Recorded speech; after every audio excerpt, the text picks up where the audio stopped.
We think the real goal here that we need to really consider is how exactly we can make an impact and how exactly we can change the world and propose solution. We think that the statement right now and the conclusion we have is not enough to eventually reach that goal. The principle of the Rio Plus 20 statement is actually understandable and desirable to the entire world. However, there is no vivid or actually a clear approach of how to do so and achieve those goals. This Rio Plus 20 may just raise awareness and to the entire world, but not to act to make it happen. How do they do this?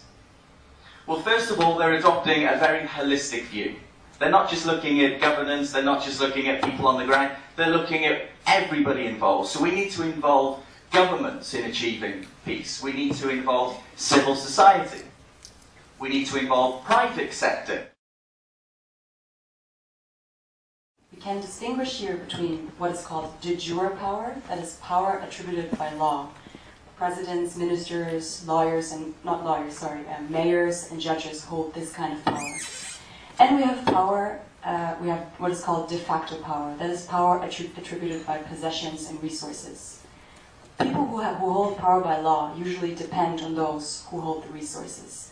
And this is exactly why we believe that the rich will always dominate. Power exists, and influence exists from those rich people too. But there are things that rich people cannot touch. That is our thoughts. And by all means, poor people can always have what he's thinking. And poor people can always have solutions for their life. It's not always true that the rich will always dominate the poor. There will always be some times, because nothing is absolute.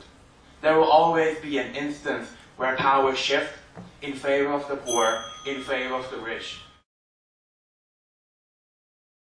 Women such as our mothers are very tolerant, and the process of sustainable development has to be taken step by step. And Rachel Carson brought her point into perspective by using her words. So this is how we're so sure that women are they're better in sustainable development than men. What we're trying to say is that equal participation is important. Now what we're going to explain is that what happens if we turn the woman as a better component working towards sustainable development. We believe that sustainable development is such a big issue that only one particular gender or one particular group of people cannot necessarily pursue the goal. We're saying that everybody has to work together.